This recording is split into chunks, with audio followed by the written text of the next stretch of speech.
तर चला आज आपल्याला वडापाव पण करायचा आहे, तर तुम्हाला ती पण रेसिपी दाखवणार आहे मी।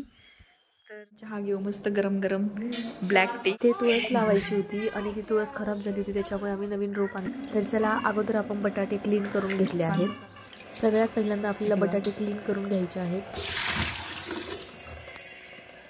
बटाटे मी कधी पण कापूनच कुकरला लावते, कारण ते आतमध्ये खराब निघतात, त्यामुळे चला आपण कुकर लावलेला आहे। आता बटाट्याला 5-10 मिनिटं तरी। अगोदरची जी तुळस होती ती खराब झाली होती, त्याच्यामुळे नवीन रोप आणलं आणि माती वगैरे टाकून ती तुळस व्यवस्थित लावून घेतली, कारण आता ती व्यवस्थित येईल। पण थोडासा लसूण घेतला आहे आणि ह्या मिरच्या घेतल्या आहेत। तुम्ही म्हणताना एवढ्या मिरच्या कशाला घेतल्यात, किती तिखट होईल, पण ह्या तिखट मिरच्या नाही। मिरची आणि लसूण घेतला, त्यामध्ये 2-3 आल्याचे तुकडे कापून टाकले। नंतर थोडा कढीपत्ता घेतला, कढीपत्ता आपल्या घरचाच होता त्याच्यामुळे खूप फ्रेश होता।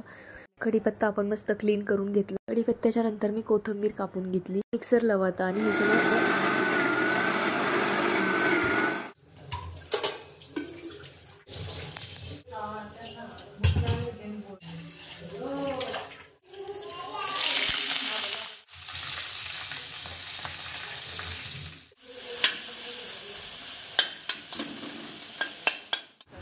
कोथिंबीर वरून टाकायची, हे छान परतून घ्यायचं तेलामध्ये। त्यानंतर छान बटाटा कुस्करून घेतला आणि कढईमध्ये परतून घ्यायचा। आता तो वरून थोडी कोथिंबीर टाकायची।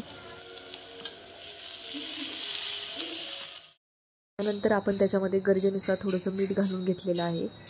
मिश्रण सगळं एकजीव करून घ्यायचं आणि त्याच्यानंतर आपण त्याच्यावर एक प्लेट ठेवणार आहोत। 2-3 चमचे आपण बेसन पीठ घेतलेलं आहे आणि हे थोडा वेळ भिजत घालायचं। 5-10 मिनिटं जरी भिजलं तरी पण आपले वडापाव खूप मऊ येतात। मिरच्या तळून घ्यायच्यात आपल्याला। ह्या जर आपण अशाच तेलात टाकल्या, बेसन पीठ 5-10 मिनिटं अगोदरच भिजून ठेवायचं। बेसन पीठ छान भिजलं तर आपली बटाट्याची चटणी एकदम मस्त व्यवस्थित तयार झालेली आहे, जशी आपल्याला पाहिजे। आता आपण मिश्रण गरम असल्यामुळे आपल्याला लगेच वडा करता येणार नाही, त्याच्या अगोदर आपण मिरच्या वगैरे तळून घेऊ, तोपर्यंत हे मिश्रण पण थंड होतं आणि आपली मिरची तळून झालेली आहे। आता तोपर्यंत आपलं मिश्रण पण थंड झालं, आता आपण वडा करू शकतो। चला आपण आता मस्त वडा करून घेऊ। तळलेली जी मिरची आहे त्याच्यामध्ये थोडंसं आपण मीठ टाकून घेऊ।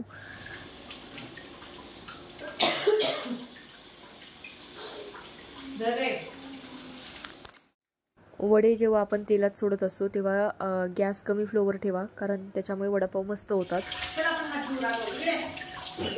चला आपले मस्त गरमागरम वडे तयार झालेले आहेत आणि मम्मीची पण इकडे पुरणपोळी सुरू आहे, कारण वडापाव घरातल्या बऱ्याच जणांना आवडत नाही, त्याच्यामुळे मम्मी पुरणपोळ्या करत होती। आदल्या दिवशी मकर संक्रांती होती, त्याचं पुरण कसं झालंय सांग।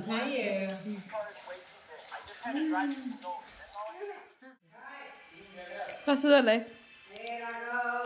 हाताने तर सांगू शकतो ना, असं कर। C for cat, D for dog, E for elephant, F for fish, scream, J for joker, K for M for monkey, N for चला हा ब्लॉग तुम्हाला थोडा जरी आवडला असेल तर प्लीज माझ्या चॅनलला सबस्क्राईब करा, माझ्या व्हिडिओला लाईक करा आणि बेल आयकॉनचं बटन दाबायला विसरू नका आणि हा व्हिडिओ जास्तीत जास्त शेअर करा। तर चला फ्रेंड, बाय बाय।